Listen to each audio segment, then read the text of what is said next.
you're going to hear some great stories that are honest from my heart and experiences that I never thought that I would ever experience. Well, that's why I'm so excited to be doing this with you, particularly because, you have all these stories and you have recounted a handful of them, many of them on various shows and various programs and the late night talk show couches for decades. But now you get the opportunity, and they get the opportunity, this audience, to hear from you directly. And I'm so excited about it. Well, you know what excites me about it too, Ryan, is the fact that this podcast, people out there can watch it or listen to it. That's right. Which is really great. If you're driving in your car, you can listen to it. If you're at home, you could watch it, whatever. And that's an opportunity. Because a lot of people through these years, Ryan, ask me, Frankie, how did it go? How did it do? What did you do? Who did you work with? So that's what's going to be exciting for me, because I just want to really. People say to me, Frankie, you want to write a book? I don't want to write a book. I want to tell people right now how it was and what it used to be. So this is my opportunity, Ryan. That's so good. Well, let me ask you this question. Perfect segue into why a podcast? Did you just hear so many people over the last few years talk about it? Because podcasting is the new norm. Was it grandkids? Was it kids? Yeah, absolutely. From my kids, I've got 10 grandkids they just know the social media. They know all that stuff, which I don't, and I have to ask them how to do this, how to do that, whatever. And a lot of you out there that are listening to it or watching it, there's a little how-to video that I made, and maybe you could click onto that. Absolutely. How that happens to do it, and. Because they kept saying, Dad, you got to do a podcast. You got to do a podcast. And fortunately, I met you, and my son works with Heather, and you've got the cookie shop, and my son is a baker, and the cookie cafe. One of my sons anyway. And it worked out, and I'm excited because I'm going to be doing it. That's so good. That's so good. Well, let's unpause from the 9-year-old you. There was a talent show. So at this point in your young life, somebody has noticed, this kid has it. This kid has something. He has picked up a trumpet, and within a couple of hours, he's played a song. He has some gifting of entertainment. Mm-hmm. Your parents have said, let's lean into this, let's support this, and you've got a teacher. At some point, there was a talent show that happened, and then you won this talent show. What happened? I was on a talent show called the Children's Hour, and I won first place. Then I graduated to another talent show called the Paul Whiteman Show. And first place, if you went, it was like weekly, who was eliminated. And I stayed on. And finally to the finals. It's kind of like an early version of Idol, American Idol, or something. Yeah, okay. Yeah. And finally, it came to the final show, and who will win. I did not win. Were you playing trumpet? I was playing trumpet, but I came in second place, which was the first place winner got a Nash Rambler car. Yeah. Remember those little things? I know what it is. Right. And second place, I got a Kelvinator refrigerator. All right. Because we used to have an ice box, I don't know if you know.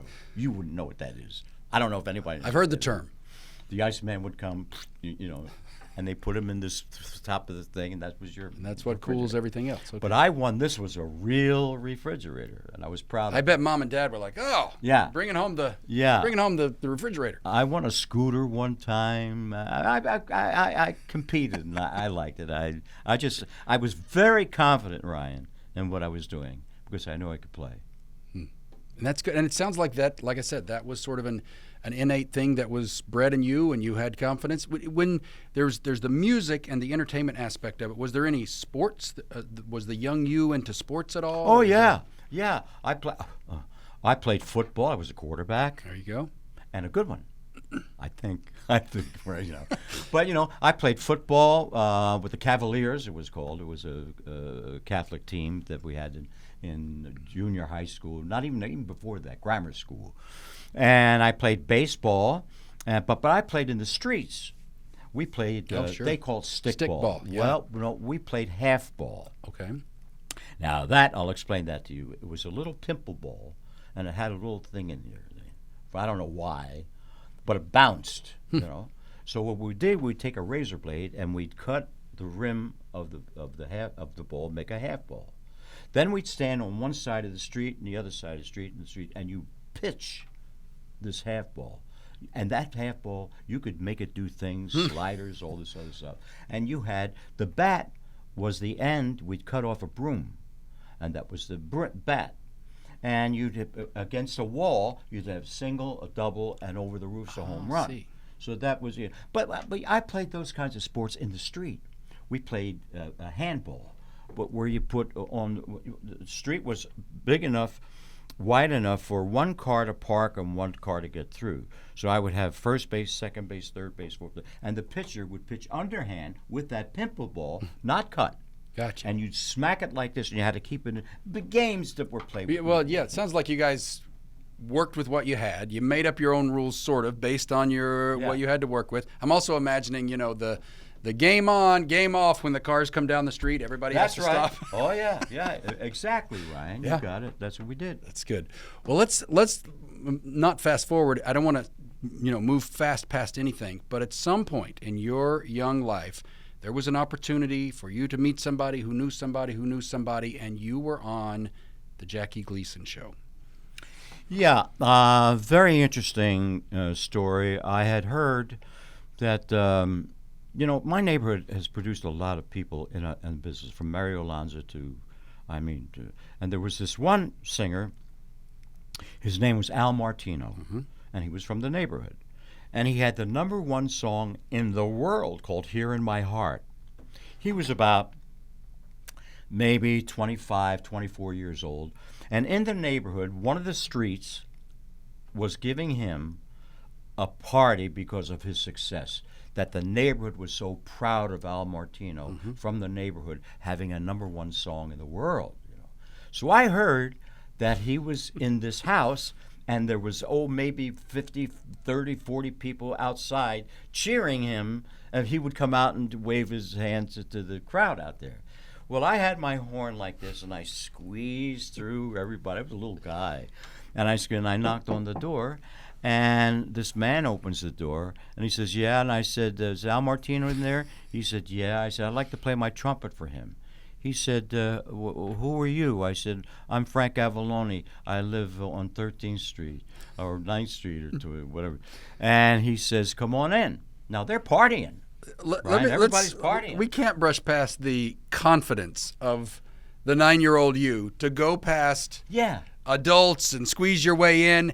And for crying out loud to knock on a door. I mean, that kind of gumption, and you know rare. what, Ryan? When I think back to it, I was not a precocious kid. Yeah. I wasn't loud at all. I was shy, probably more than anything.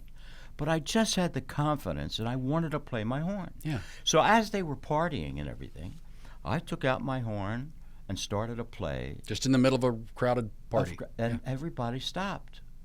And they listened to me. And Al Martino said, "Who is this kid?"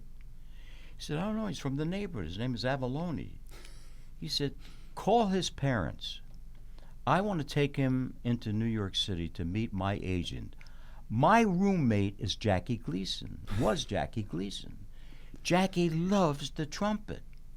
I want to take him to Jack Sobel at GAC Agency, and I want him to audition. Maybe we can get him to go to Jackie Gleason's penthouse so he could play." So they drive, my mother and father say, "Okay," and they drive me in, and we go to this place. I'm 11 years old, and I take out the horn for this Jack Sobel. He says, "This kid's great. We do handle Jackie Gleason. He's got the penthouse. Let's take him now." Wow. Went straight from the agent's office over to Jackie's penthouse. Okay. Now, I walk into this penthouse here with my horn. Mom and dad in tow? Mom and dad with you? No, mom and dad. Just this guy. Silvio was his name. Sure. Silvio just took me in. Trust anybody named Silvio. Right. And they introduced me. Later on, I find out there was a director there, writers, and his crew, his cast, crew. And they say, "Okay, kid, play." So I take out the horn, and I don't see Jackie Gleason. I know who Jackie Gleason is. I watch television, And all of a sudden, I start to play a song called "Tenderly." Da da da da da da da da da da. And all of a sudden, in the corner of my eye, I see a door open, and I see Jackie Gleason. And I'm playing this song, and at the very end, I do the big ending. He goes like this. They applaud. Gleason yells down, "Write a show. I want them on in 2 weeks." Wow. He just says to the crew and his entourage and everybody there, this kid's going to be on my show. 2 weeks I have to go back. And the first professional show that I did that was seen by millions of people was me playing trumpet with Jackie Gleason right next to me. The scene was, he says, he comes out with a horn. And he said, this is very difficult to play. But in the meantime, he said, page boy, bring out my horn. That was it. Yep. And I bring out the horn. And he's ready to play, and he dismisses me, but I just watch him. And he says, you can go. I said, can I try that? He says, this is a very difficult, Gleason was. Yeah. So I take it, and I go, duh, duh, duh, duh. Finally I start to play tenderly, and I could play it. Yeah. I mean, it was, if you turned your back, you thought this was a guy who's in his 20s, 30s, that is an accomplished trumpet player. That's how the sound I had was. And that was my first appearance. The response that they got from that, Ryan, from mail was they went to this Silvio, and they said, can he do anything else? So Silvio says, yeah, he tap dances.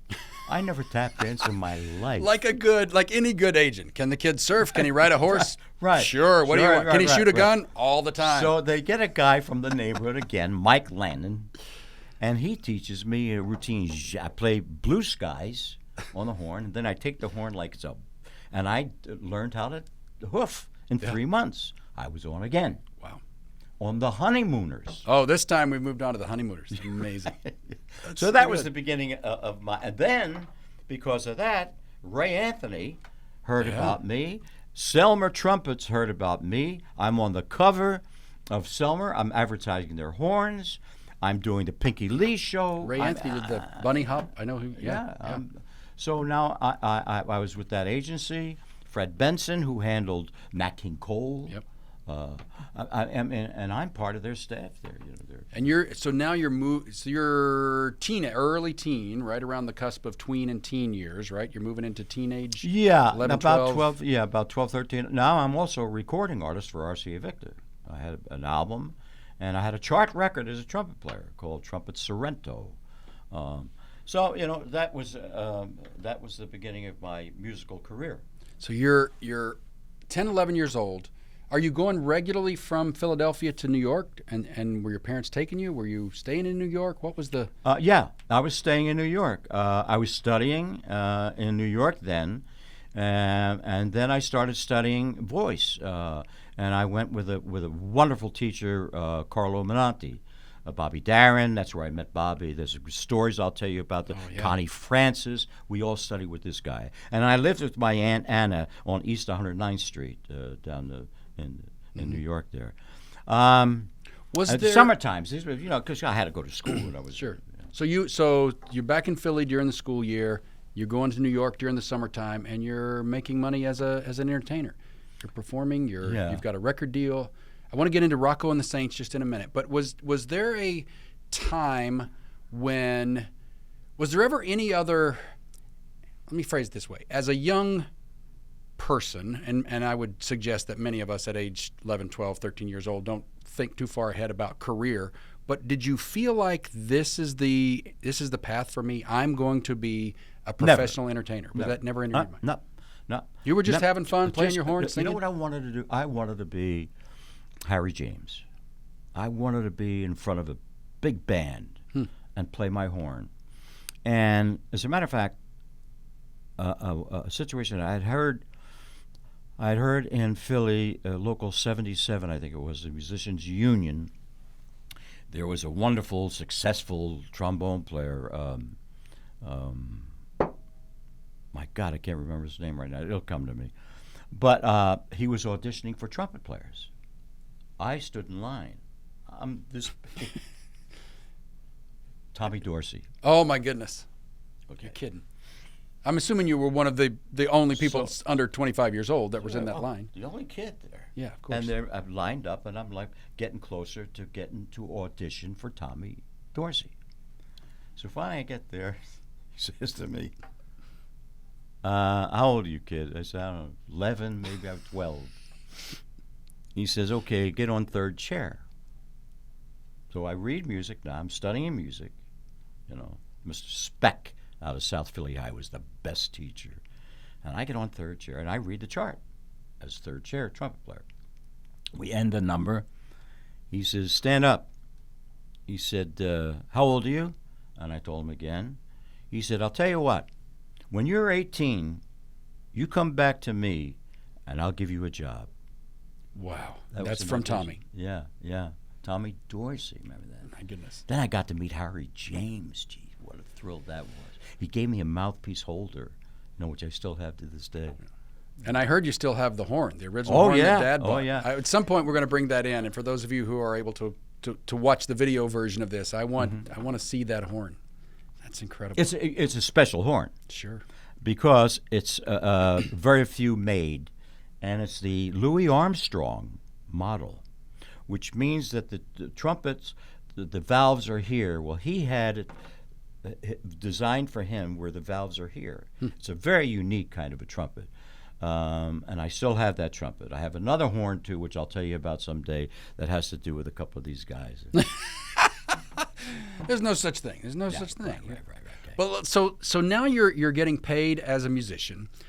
Feel free to lead me through the Rocco and the Saints. You've got a record deal. You were correct me, but I think you were a trumpet player first with them, and then they asked you to sing. How did the singing piece transition from the trumpet playing? Well, a little part I'm leaving out before I even get to that too. Sure. When I started playing and getting some success as a trumpet player, whenever I always had a vision of things I would want to do. I went to my father and a fellow who was very close to my family, to Dominic Falcone, and I said to them, you know what I'd like to do? I'd like to open up a teenage nightclub. They said, a what? I said, a teenage nightclub where I have my little band. Sonny Troy played guitar, and Lou Roy played bass, and we'll have a stage, and we'll have tablecloths with kids, and their mothers and fathers can bring them in, and they could dance and meet other kids. So they did. They got some money together. They went and got a storefront. Who was a carpenter? Who was this in the neighborhood? And they built this little nightclub. It was called Frankie Avalon's Teenage Nightclub. And how old were you at this point? Are you? I got to be Mid-teens? 13. Okay. 14. Wow. Now. So you're basically an entrepreneur. You've got a named establishment that's a nightclub at age 13. Okay. So now, and it gave me an opportunity to play with my band, see, and to do funny things and try to do impressions and all this other stuff. But comes one time, this Dom Falcone comes to me and he says, Frankie, do you know who's playing at the Latin Casino uptown? We used to call it uptown. But no, Tony Bennett. I said, wow. He said, you know what we should do? I know where he's staying at the Warwick Hotel. We should go see if we can knock on his door. Maybe he'll come down and be a guest at your teenage nightclub. Well, at this point, you've had pretty good success with knocking on random doors. So, but anyway, okay. I think you had a good idea. So we go, right? Goodness. And we find out his room number. Knock on the door. He opens the door. Wow. The Falcon, we call it Dom Falcone. The Falcon says, Mr. Bennett, this is Frankie Avalon. He plays trumpet. He's got a teenage nightclub. And I said, yeah, Mr. Bennett, would you come and sing at my teenage nightclub? He came. What? Yep. Wow. Tony Bennett gives me bumps. Tony Bennett came in between his shows at the Latin Casino with his guitar player only, and he sang at my teenage nightclub.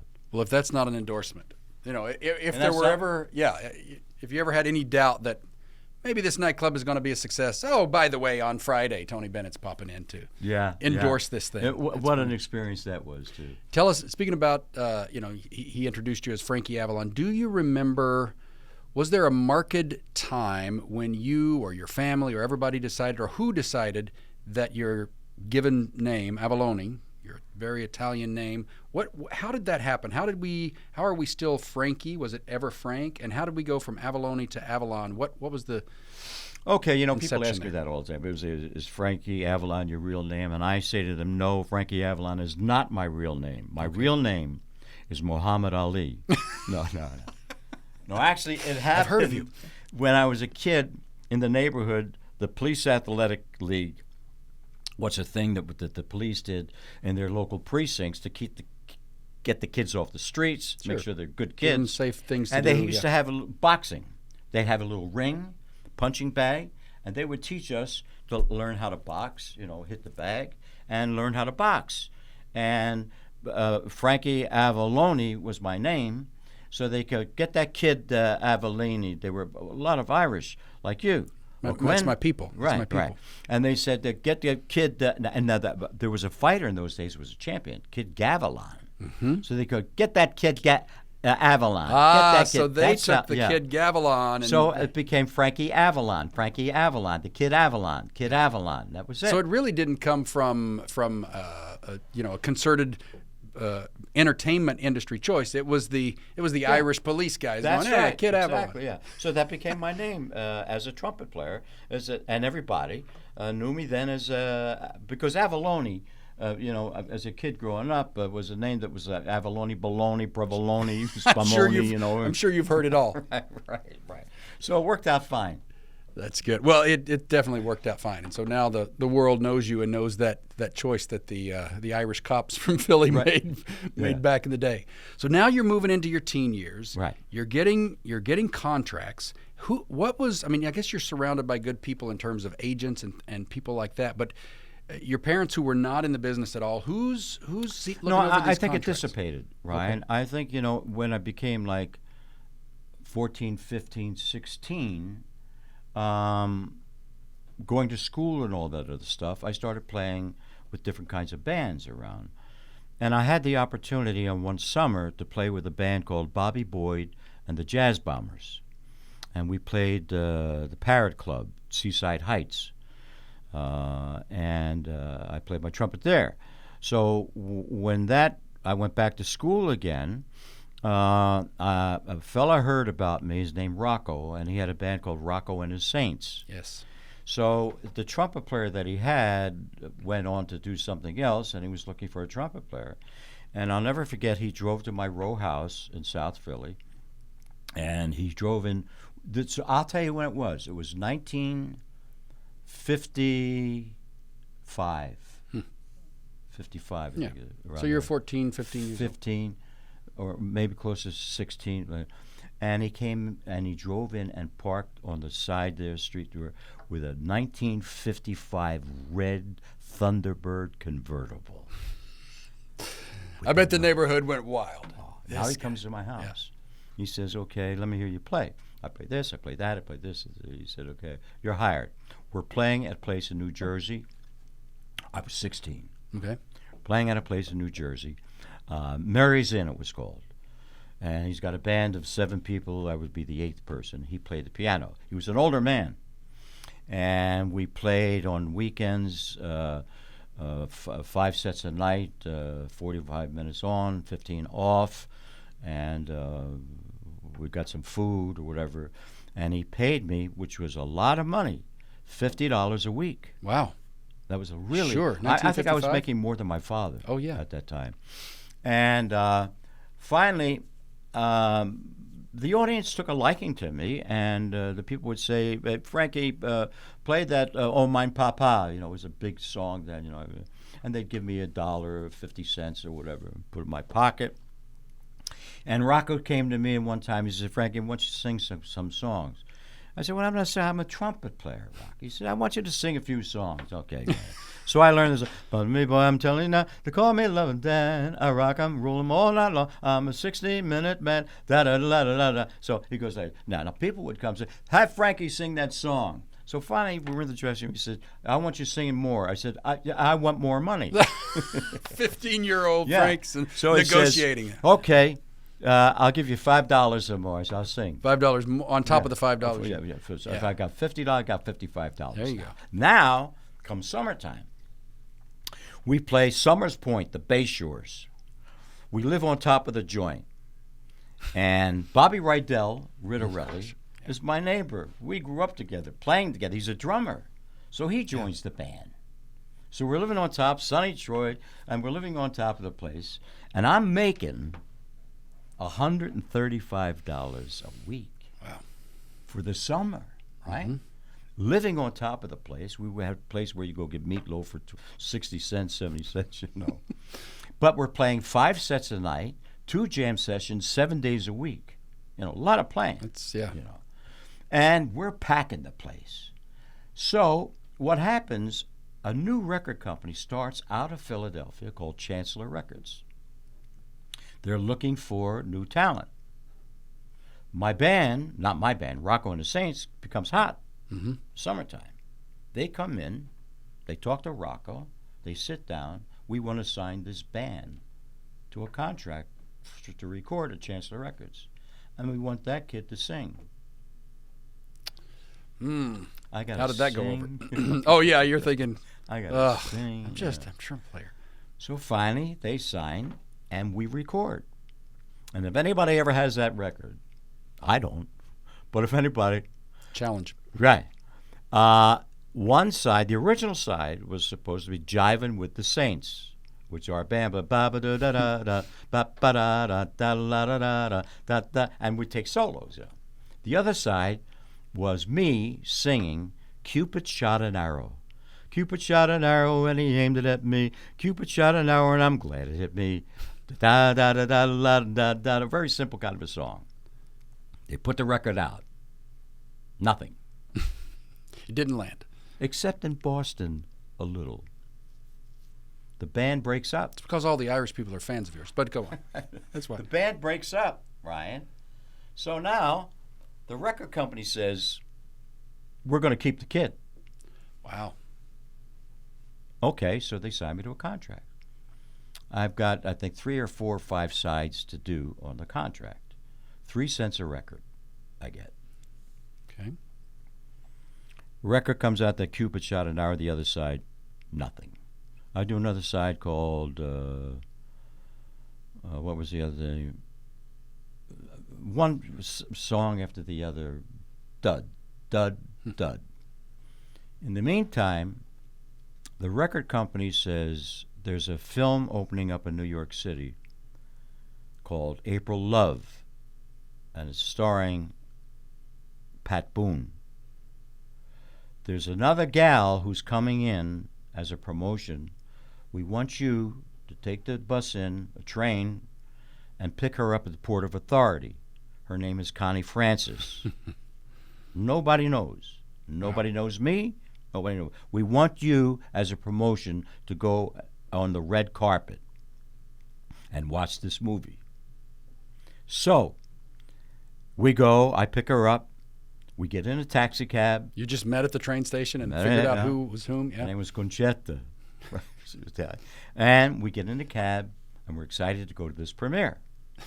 Now the red carpet, and there's an announcing who's coming in. We get out of a cab.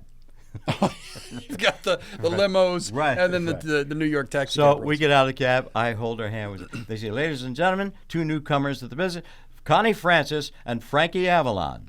Nobody applauds it. The photographers turn away. I don't know who this is. How the story goes on, I'll tell you. We watched this movie with Pat Boone, and he's of our generation. There's Elvis, there's Pat Boone, you know. Now she's got to make her bus trip back home, and I got to make my train ride back to Philly again. In the meantime, the record company gave me some bucks, so I said, Connie, we've got some time. Let's take one of these horse and carriages, and we'll go through Central Park. As we're driving along and sitting in the back there, we're really dejected, frustrated. Nothing is happening with these records we're putting out. She had the same story I had. She had recorded some things. So the conversation went like this. Frankie, I'm quitting. I've got one more record to do, and that's it. If that doesn't happen, I'm done. She's hanging it up. And I said, me too. I got one more record on my career with this record company, and I'm done. Take her to the bus station. I go home. I go into my last session, and they give me this song, and I sing it. I'll tell you that story. Then 4, 5, 6, 7 months later, she records and puts out a record called "Who's Sorry Now." My record is Dee Dee Dinah. We're on the charts. You both made it. You're both moving up. Yeah. Starting to move up, and that started our record career. And then the record, they put me on. I don't know. So many. I'm not talking too much. Not at all. This is fantastic. We could go on all day long. Recently, Connie Francis passed. Did you stay in touch with her? Absolutely, absolutely. Yeah, she was a wonderful gal. The tragedies that happened in her life. She was a great musician, accordion player, wonderful accordion player, and a singer. And she'd come to my house. My mother would make her macaroni and all this stuff. And, wow, yeah, good friend. What a thank you, by the way, for sharing that first chunk. And by the way, audience, we're gonna continue this chronology of Frankie's incredible career as we roll out these podcasts. I have one quick question in closing, but I'm thinking about when that nice red car rolled up in the neighborhood. When you're going back to school and you're hanging with the fellas and you're playing stickball, was there a sense among your peers? And I recently read Ron Howard's autobiography, and he was a television star, and he said he had trouble going back to his neighborhood in Burbank, in his case, where people sort of saw him as a celebrity, and some people didn't, and he had a little trouble because you were a recognizable nationwide entity. That happened to me. You're bringing it up now. I sometimes I don't think about these things, but when this has come up now, there was a change. Not from me. Sure. Them. That often is the case. I wondered. It's really amazing. My best friend Sammy. I mean, we were like this. There were 4 guys. There was Sammy Mascioli. There was Gabadagayin. We had one kid, we called him Gabadagayin. He was chicken head. Because when we go to school, if the wind was blowing, his hair was up like this. He looked like a chicken. We called him chicken head. And Donnie Cuoco, who was a good-looking kid dancer, the best dancer of the group. But I saw them kind of pulling away. Yep. I mean, Sammy was such a friend. I would say to him, Sammy, because we sold papers on Market Street when we were kids, In that cold weather, we'd get a quarter to sell papers there. And sometimes, not enough money, this, that, whatever, I'd say Sammy, and he had more money than me because he sold more papers on a better side of the street. I'd say, Sammy, I got to get a haircut. I say, lend me a quarter. I used to go to a barber called Shakey's because he used to shake like this. And he'd say, I can't. I said, Sammy, I'm going to be a big star, I would tell him. Yeah, give me I'm the good money. for it. I'd say to him, it's like money in the bank. And I'll never forget. You know what he used to say to me, Ryan? But I can't draw it out when I want. He said, nice. Good answer. Good answer. So, but I saw the difference that they started to pull away from us. Hey, guys, it's me. I'm the kid with play. Come on. Yeah. I'm just doing something else. I mean, you do what you do. I can't do what you do. You can't do what I do, but I'm doing it. It's another job. It's another job. Right, yeah. Wow. Well, thanks for sharing that. I don't want to pick a scab, but I just wondered, as you are, many times that happens. As you're a teenage star at this point, you try to go back and fit in with the fellas, and it's just a little weird. And that happened too, Ryan, with family. I mean, you would think that a family would just love the fact that our family, something's happening with this, and be proud. Sure. They got envious. Yep. Yeah, and that was really hurting my father, my mother, and me, my cousins. They took, what are you, a big mahaf? That was the big mahaf now, Because when I made it, Ryan, I was poor kid up until I was about 18 when it started happening to me. Then I saw the other side. And I was very much interested in the fact that I wanted my family. They were so good. I loved my mother and father, my sister. I built a home for them. What a story that is. And someday I'll go into how that happened and an emotion which I'll never forget. Wow. Yeah, great. Wow. Well, as you can see, audience, there is so much more, so many things to dive But into. I'm going to tell everybody, Listen, this is the opening of the podcast, and thank you so much, Ryan. You're just wonderful, and we're going to tell them. But this isn't all about me. I don't want it to be all about me. I want, and you're going to see friends and people, different areas. Yeah. I don't get. I want to talk to people that are my father's job, a butcher. I want to talk to celebrities. I want this podcast to be, and I want to sing. Yes. Absolutely. Yeah. We've talked about the format of what the podcast should look like. And I'm going to have a little audience now and then, so I could sing and talk to people. I want this to be a very special podcast